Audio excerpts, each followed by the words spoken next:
संसद का मॉनसून सत्र का आखिरी दिन 10 अगस्त साल 2023। अमित शाह खड़े होते हैं और हाथ में लिए कागजों को पढ़ना शुरू करते हैं। कानून में बदलाव की बात करते हुए संसद में 3 बिल पेश करते हैं। माननीय अध्यक्ष जी, आज मैं जो तीन विधेयक एक साथ लेकर आया हूं, वो तीनों विधेयक एक प्रकार से मोदी जी ने जो 5 प्रण लिए हैं उसमें से एक प्रण की अनुपालना करने वाले हैं। माननीय अध्यक्ष जी, ये तीनों विधेयक दंड विधान प्रक्रिया, क्रिमिनल जस्टिस सिस्टम को बेसिक कानून, इसके लिए मूलभूत कानून ये 3 विधेयकों के अंदर है।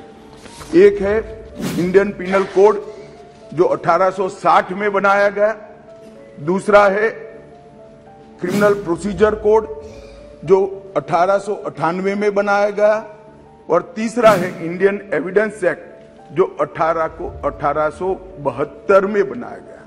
1860, 1898 और 1872 में अंग्रेजों द्वारा बनाए गए, अंग्रेजों की संसद के द्वारा पारित किए गए ये तीनों कानूनों को समाप्त कर आज हम तीनों नए कानून पुरस्कृत करने के लिए मैं आया हूं। देशद्रोह कानून को खत्म करने के साथ ही इसमें मॉब लिंचिंग मामले में भी मौत की सजा का प्रावधान रखा गया।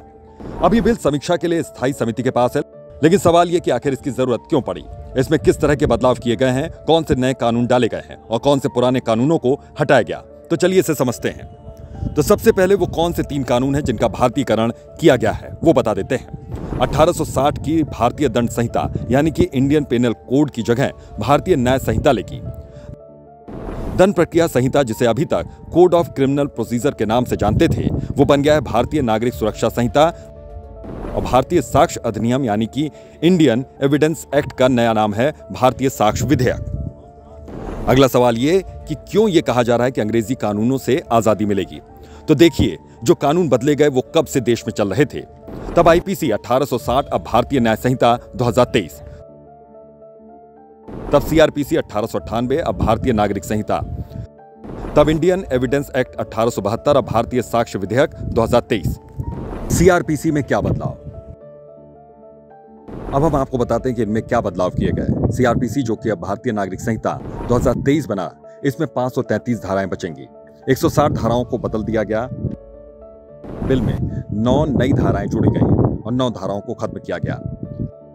आईपीसी में क्या बदलाव, गृहमंत्री ने आईपीसी में बदलाव को लेकर कहा कि आईपीसी में पहले 511 धाराएं थी, अब भारतीय न्याय संहिता 2023 में सिर्फ 356 धाराएं होंगी। 175 धाराओं में बदलाव हुआ, 8 नई धाराएं जोड़ी गईं और 22 धाराओं को खत्म कर दिया गया। इंडियन एविडेंस एक्ट में क्या बदलाव, इंडियन एविडेंस एक्ट में 167 धाराएं थी, लेकिन अब भारतीय साक्ष्य विधेयक 2023 में 170 धाराएं होंगी। इसके लिए 23 धाराओं में बदलाव किया गया, एक नई धारा जोड़ी गई और 5 धाराएं निरस्त की गई हैं। देशद्रोह कानून को खत्म किया जाएगा। देशद्रोह कानून की धारा 124A को हटा दिया गया, इसकी जगह अब धारा 150 कर दिया गया।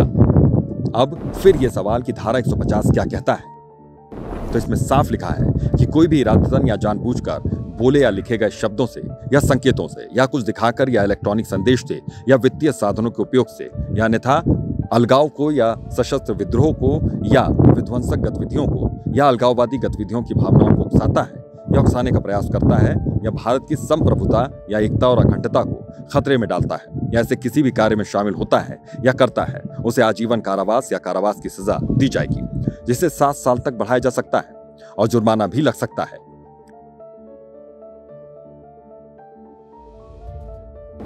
हेट स्पीच को लेकर भी बना कानून। भारत में लगातार हेट स्पीच पर कानून लाने की मांग की जा रही थी। नए कानून में भी इसे लेकर कानून बना है।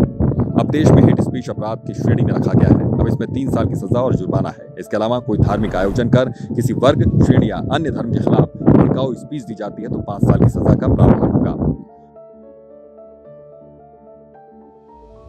अब जल्दी से जान लेते हैं कानून में कुछ और बदलाव। भगोड़ों की अनुपस्थिति में भी ट्रायल होगा और सजा सुनाई जाएगी। मौत की सजा पाने वाले की सजा को आजीवन सजा में बदला जा सकता है, लेकिन दोषी किसी भी तरह छोड़ा नहीं जाएगा। कानून में टेररिज्म की व्याख्या जोड़ी गई। सरकारी कर्मचारियों के खिलाफ अगर कोई मामला दर्ज होता है तो 120 दिनों के अंदर केस चलाने की इजाजत देनी जरूरी है।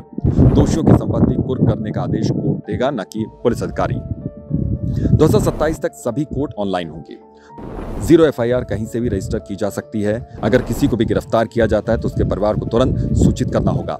जांच 180 दिन में समाप्त कर ट्रायल के लिए भेजना होगा। पुलिस अधिकारियों के खिलाफ ट्रायल चलाने का फैसला सरकार को 120 दिन में करना होगा। किसी मामले में बहस पूरी होने के 1 महीने के भीतर कोर्ट को फैसला सुनाना होगा।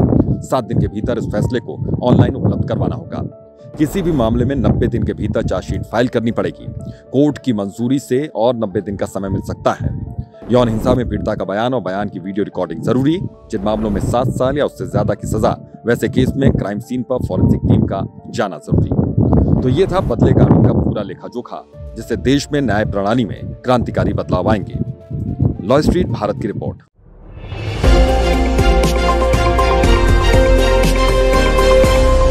लॉ स्ट्रीट भारत, राष्ट्र के हित में।